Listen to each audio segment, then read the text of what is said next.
All right, thanks for making the Locked On Ole Miss podcast your first listen every day. We are free and available wherever you get your podcast, including YouTube. Do us a favor, subscribe to the YouTube channel, hit the bell for notifications, comment down below, and upvote the video itself. Also, join our Subtext community. We don't break news a lot on this channel as we are commentary and perspectives mostly, but whenever we get something, that's where we're going to share it too. So it might be pretty good, and if nothing else, you can look at it like a tip for all this content you're receiving. So we'd appreciate it very much. All right. In this week's segment of What You Talking About Willis, we are talking about the changing media landscape surrounding college athletics.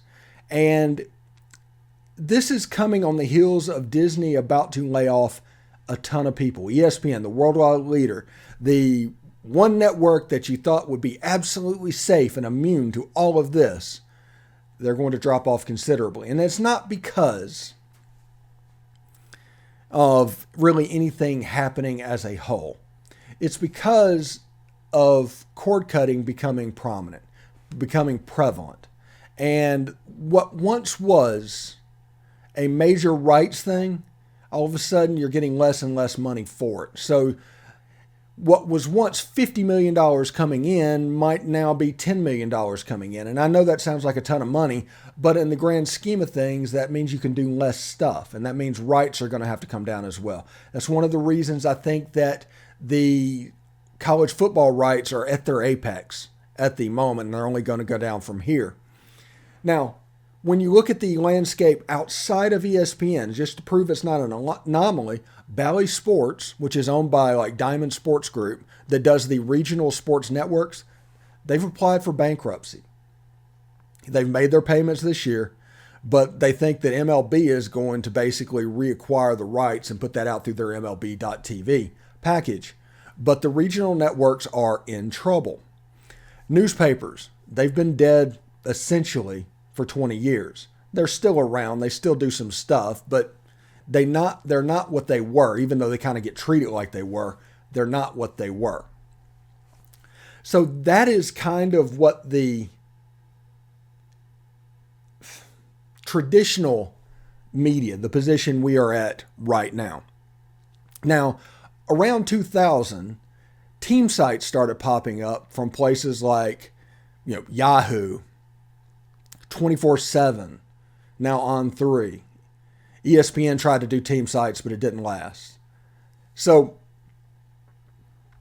they decided to put college fandom behind a paywall, which was incredibly smart. It was a way to make money. It was kind of a way that ESPN has made off of those rights fees.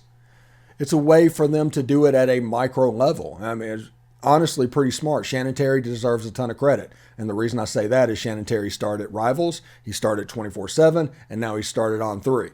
There's one person responsible for the team sites industry in college athletics. But here's the issue that they're going to run into shortly. And I'm going to tell you why I'm telling you this in just a second. NIL has now become a prevalent thing to where they are directly competing with the ability to be successful for your team. Whichever team you're proud of. Would you rather join a message board for $10 a month, or would you take that $10 a month and send to an NIL site and use their message board? That becomes the legit question. And eventually they're going to compete with each other and take money and take money and take money until eventually those team sites are going to struggle. So that leaves us with a very severely fragmented media. Period. There's no real way around that. And two sites like the Rebel Walk, like the Grove Report, completely free media. They're not going anywhere. They are going to continue to be fantastic avenues for following your sport. The Locked On Network that you see right here, completely free. Perfect avenue for following your sport. So if you wanted to take that money that you were investing in a team site and send it to the NIL market and do that, you would still be able to follow your team. That's the reason I think this model is the future of media around the college athletic sphere. It is really hard to get your head around it, but it's absolutely true. We have become so fragmented to where no matter what you're interested in, you can go and find that little rabbit hole on YouTube and go there and spend hours watching nothing but videos about, I don't know, 1923 or 1883 or the Yellowstone University of home. Whatever you're interested in that day, you can do that. And that was something that was started in the entertainment world, but it didn't really affect the sports world. Now this group to where money is kind of drying up at the national level. Money is going to get taken away from teams at team sites at a local level and be contributed to the NIL fund. You still need a way to find out what's going on with your local team. It's not even about insiders anymore. I mean, heck, I'm in Central Florida. I'm not an insider. I'll never be an insider. I don't want to be an insider. I didn't do this to get famous to people I will never see in my entire life. I did this because it needed to get done, honestly. And there was a dearth of, I don't know, there was a void. I don't know the right word. But basically it became an echo chamber around Ole Miss football. So you started notice when somebody was wrong, all of a sudden 17 people were wrong, which means they were getting their information from one source. There wasn't a split opinion of what was going on. It was basically one message coming out. I'm not saying that Ole Miss was messaging it. That's not what I'm saying. I'm saying that, like I talked with John yesterday, whenever you have a small group of people covering Ole Miss athletics, they talk to each other. They influence each other's opinion. So if your running back room might be problematic and you told somebody your running back room might be problematic, it's not going to be long where all three, because that's really what it was at one time, sources say the running back room is problematic. But is the running back room problematic or just one opinion say it was? That is the reason we're doing this. I wanted as many perspectives as possible. Scrimmage, we had Dalen Flowers and John Gillespie talk about exactly what they saw, completely separate of each other and in no way available to influence each other's opinion. I think that's the right way to get to the right answer. Still read all of their stuff. That's fine. You need as many perspectives as possible. So I just went down a rabbit hole a little bit there, but it is what it is. With the national media landscape being what it is, and the next TV contract being due that's not going to be as much as it is right now. With streaming services about to get weird, understand that as well. They're about to get weird. With newspapers being completely irrelevant. With team sites kind of being at a point where they can't raise prices because they will just immediately lose customers. And they might start draining customers to begin with because of NIL. The question becomes, how do you find the information that you enjoy finding? Yeah, that's what it becomes. How do you find information that you used to have fun finding? And that's where the Locked On Network comes in. All the pro teams and college teams, you can check them out at lockedonpodcast.com. The Grove Report, content partnership with those guys. They do a fantastic job. John comes on my show. I release the podcast on their website every day. All of that for free as well. The Rebel Walk, they do a fantastic job as well. I know Evie. I know a lot of the people that are over there. And this is the future. Now, what I would recommend doing, even if you are a ride or die subscriber to one of the sites, which again, I have no problem with. I don't view anybody as competition, period. So do whatever you want to do. But I would recommend that you start at least following one of these free sites as well. Because that'll make what I think is going to happen in the next 5 years or so a little bit easier to take. The content is going to be there. You're going to be able to easily transition to following the sports the way you want to follow them. Because I genuinely think that we are about to see the college athletics bubble burst. It's too much money, and it's not showing up in other sectors of the broadcasting economy. And I get that live sports makes money, but it only makes so much. And like Ole Miss Football was back 20 years ago, to where football was paying all the bills for all the other sports,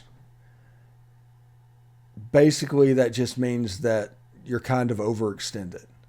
So we'll see exactly what these industries like Disney, ESPN, Fox, Bally Sports, those guys, how they come out of this. Because I do think in the next couple of years, we are going to genuinely see what happens. Also, I think this is dictating expansion. But if the money is going to dry up, that's the reason it was such a rush to get this done. I think the ACC might be a little bit safe because I think the money is going to start to dry up. And you're going to kind of see everybody settle into where they are.